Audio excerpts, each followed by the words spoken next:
vida nada se cria, tudo se copia. Semana passada a gente falou sobre como começar na arte sacra, a gente já entendeu inclusive o que é arte sacra aqui nesse canal. Se você já começou, provavelmente você já teve que lidar com o estresse da cópia. Estão copiando seu trabalho? Ou alguém falou que você é o copião? Mas afinal, você deve se sentir honrado porque tem alguém te copiando. Como que você pode proteger a sua arte e qual que é a diferença entre cópia e inspiração? A gente vai falar sobre tudo isso nesse vídeo e eu vou te dar 3 dicas de como lidar com o copião e 3 dicas de criatividade caso o copião seja você.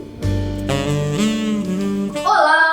Se você não me conhece e está chegando aqui no canal através desse vídeo, muito prazer, eu sou a Ana Rocha. Eu sou professora de pintura e de escultura na Escola de Arte Sacra de Florença, aqui na Itália. Sou artista sacra há mais de 20 anos e professora há quase 10. E esse é o meu canal, onde a gente discute a teoria e a prática do universo sacro em todo o seu significado. Seja você artista, artesão, se você trabalha com qualquer trabalho criativo, mais cedo ou mais tarde você vai ter que lidar com o estresse da cópia. Tem quem acredite que, sobretudo no universo artístico, tudo aquilo que tinha que ser inventado já foi inventado e que agora a gente só precisa reinventar, fazer novas releituras daquilo que já foi feito. Além da discussão moral e criativa que está por trás dessa ideia, é importante dizer que no Brasil a gente tem uma lei que é a Lei dos Direitos Autorais, que existe desde 1998 e que protege o seu trabalho intelectual artístico da cópia. Mas esse não é um canal feito por advogados, é um canal feito por um artista e a gente vai falar da cópia aqui, sobretudo, do ponto de vista artístico. Então vamos lá! Se alguém te copiou e você ficou com toda a razão,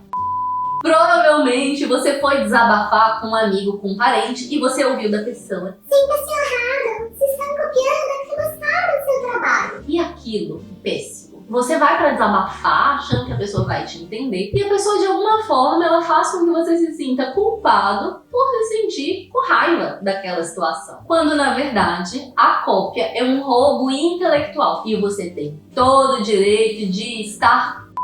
Então, se ninguém ao seu lado te entendeu, fica aqui nesse vídeo porque eu te entendo. Até porque seria como se um ladrão roubasse seu carro, você chegasse na polícia para fazer o boletim de ocorrência ou ouvisse o policial: cara, mas se sinta honrado, o ladrão gostou muito do seu carro, ele achou o seu carro bonitão. Pô, se ele achasse que o carro fosse feio de roubado, aí você fala assim: obrigada, eu não tinha pensado por esse ponto de vista, agora eu me sinto melhor. E voltasse a pé para casa. Então tá bom, na teoria realmente pode até ter sentido que se alguém te copiou, gostou do seu trabalho, mas isso não resolve esse sentimento que você tem então quando acontece. A primeira coisa que a gente precisa estabelecer aqui é: qual é a diferença entre a cópia e a inspiração? Uma pessoa criativa não é aquela pessoa que tem uma ideia brilhante, do nada, muito inovadora, que ninguém nunca fez no planeta e pá!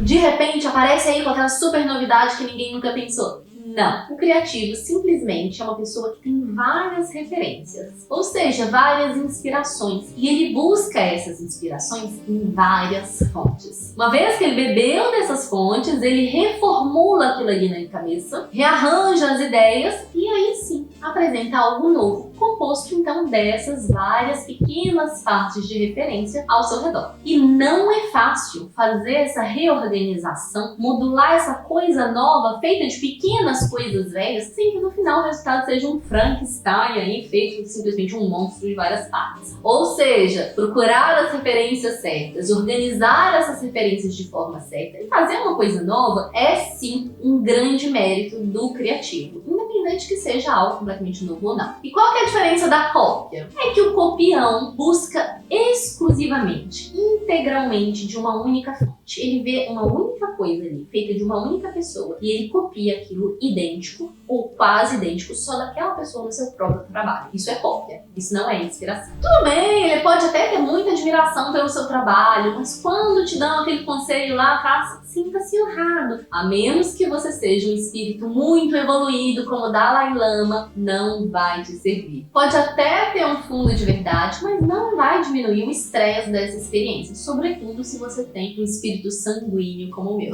E se é o seu caso, eu vou te dar 3 conselhos práticos de como resolver a coisa com o copião. Então vamos lá. Primeiro conselho provavelmente vai ser algo que você não quer ouvir, que é: não brigue. Não vá tomar satisfação. Não vá fazer barraco. por mais que dê vontade. Eu te entendo, eu já fui essa pessoa. Mas por que eu te falo pra não fazer isso? Por um fato muito simples, não vai resolver. Você vai se estressar, o copião vai continuar te copiando, vai negar, vai falar, inclusive, que você que tá errado, você vai sair por errado de frente à visão de várias pessoas e não vai resolver. Talvez se resolvesse até valia a pena aquele estresse ali, aquele embate, mas não vai resolver. Então não gaste a sua energia com a briga, o bate-boca com o copião. Dependendo da situação, se você julgar que é caso realmente para a justiça, a gente já falou aqui no começo do vídeo que existe a lei de direitos autorais. Vá atrás dos seus direitos. Se consulte com um advogado, dê uma olhada na internet, dê uma olhada aqui no YouTube de como proceder. Mas se não for caso para a justiça, se for simplesmente aquele caso ali de estresse pelo bate-boca em si, não gaste a sua energia com isso. E aí, provavelmente, se você já conseguiu se segurar ali para não fazer barraco, o seu primeiro pensamento é: então eu vou deletar essa pessoa, eu vou bloquear esse copião e ele nunca mais vai ver o meu trabalho.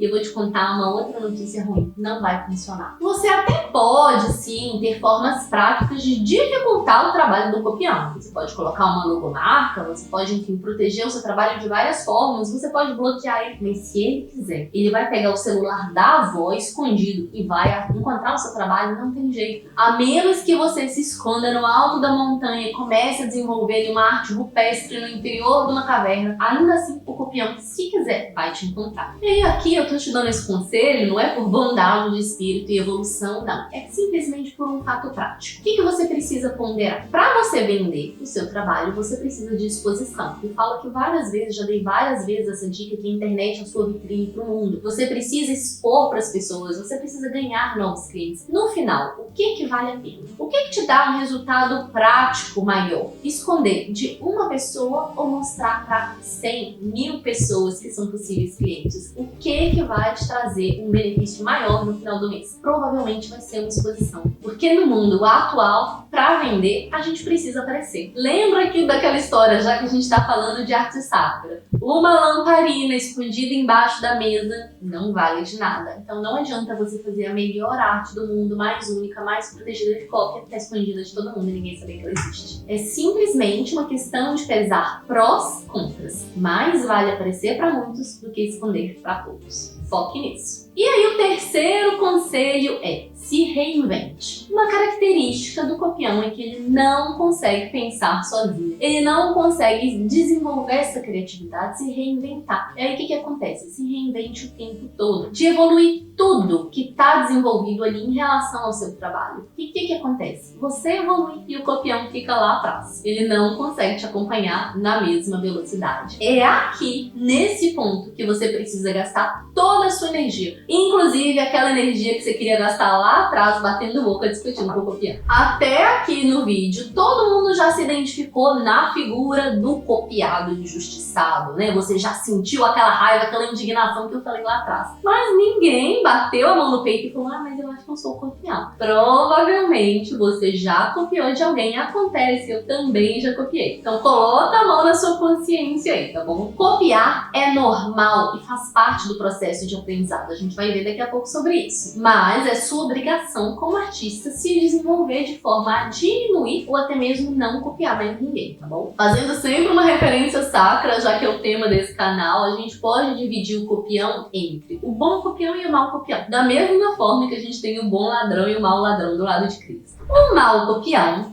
é aquele que sabe o que está fazendo. Ele simplesmente não tem caráter, muitas vezes ele inclusive debocha ali do processo de cópia, tá? E ele não vai mudar, né? Aquela pessoa que você tem que entregar pra Deus, deixar pra lá, não gastar a sua energia com ela, porque ela não vai mudar. Ela tá consciente daquilo que ela tá. O bom copião a gente já tem um pouco mais de paciência, aquele que fala: tá bom, eu pus a mão na consciência que eu copio de vez em quando, mas eu não sei como fazer pra não copiar. E é pra essa pessoa que a gente vai falar aqui agora e que eu vou dar 3 dicas de como parar de copiar. O primeiro tipo de bom copião é o aluno copião. Calma, não precisa se assustar. Como eu já disse, aprender pressupõe a cópia. A gente aprende a andar copiando as pessoas ao nosso redor, a gente aprende a falar copiando os nossos pais. É normal. A gente aprende a escrever copiando as nossas professoras. Eu lá em 1900 e bolinha copiava, né, a minha professora e tinha. Em 97 eu tinha a letra igual a de Tia Francisca. Em 98 eu tinha a letra igual a de Tia Eliese. Porque a gente não só aprende a escrever, a gente aprende a cópia. Isso é normal, isso acontece com todo mundo, em todo tipo de aprendizado. O O que não é normal é que anos e anos e anos depois você ainda esteja copiando o seu mestre. Então imagina se hoje eu tivesse que assinar aqui um contrato e falar assim: meu Deus, mas como será que tia Francisca faria esse A maiúsculo? Vou entrar aqui no Instagram dela pra ver, porque senão eu não consigo assinar meu nome. Isso é inadmissível, é impensável. E isso também não deve acontecer no processo de aprendizagem artística, tá bom? Se joga, sai do ninho, confia em você. E por que eu te falo isso? Porque eu vejo vários alunos meus de outras pessoas que atingem um altíssimo nível técnico. Eles são completamente capazes de desenvolver a técnica, mas eles continuam copiando o professor, seja eu, seja quem for. Por quê? Simplesmente por uma questão de autoestima, de confiança. Você já atingiu a parte técnica, mas existe alguma coisa aqui dentro que não tá te deixando pular do ninho e fazer a coisa por si só. Então larga essa insegurança, acredite no seu potencial, trabalhe essa autoestima e se joga. Porque o seu processo artístico vai ser muito mais leve se você fizer a coisa inteirinha na cabeça sua e não como conta. Parecido com o aluno copião, o segundo tipo de copião é o copião admirador. É aquela pessoa que gosta muito do seu trabalho, do seu estilo, então ela vê tudo que você faz e tenta fazer igual, porque ela realmente acha aquilo muito bonito. É praticamente como se ela estivesse te homenageando, quando na verdade ninguém se sente homenageado, né? Aqui existe um problema. A criatividade é algo que precisa ser alimentada. Já falei aqui a diferença do criativo que bebe de várias fontes, é a mesma coisa. A criatividade é como uma criança que cresce forte. Quanto mais colorido é ali o prato do qual ela está sendo alimentada, mais forte essa criança vai crescer. Assim é a nossa criatividade. Por mais que você goste muito de determinado estilo, de determinado artista, beba de outras fontes. Alimente sua criatividade de mais cores. Isso só faz bem pra você. Mas Ana, eu gosto muito do artista fulano, eu quero ser igual a ele. Quando eu crescer, eu quero fazer tudo igual a ele. Sim, mas não colocar feijão. Feijão é uma coisa muito saudável. Mas provavelmente se um ser humano simplesmente bebe água e come feijão a vida inteira, ele não cresce saudável. Não sei se ele vai morrer, mas provavelmente ele vai adoecer. É a mesma coisa com a sua criatividade. Por melhor que seja o artista, por mais que você admire, o melhor que seja aquele estilo, aquele tipo de arte, só ele sozinho não basta. Tá? Tenha várias fontes, alimente então esse prato aí da sua criatividade de uma forma bem colorida, que ela vai crescer mais forte. Se tudo que eu falei até aqui sobre o respeito ao processo criativo, bem intelectual do outro, não te convenceu a parar de copiar agora, eu vou falar sobre como a cópia é prejudicial para você, muito mais do que para o artista do qual você está copiando. Isso porque uma cópia sempre vai ser vista do ponto de vista da comparação. A cópia é sempre a versão inferior de algo. Por exemplo, vamos colocar que você faz aí uma cópia da Mona Lisa. Por melhor que ela seja, por mais bonita que ela seja, ela sempre vai ser a cópia da Mona Lisa. E às vezes você simplesmente está gastando toda aquela aptidão técnica que você teria para fazer algo completamente novo fazendo a cópia da Mona Lisa. Se as pessoas, ao olharem o seu trabalho, enxergam a cópia de outro artista, isso só te desvaloriza como artista. Isso é prejudicial para você. A arte é a expressão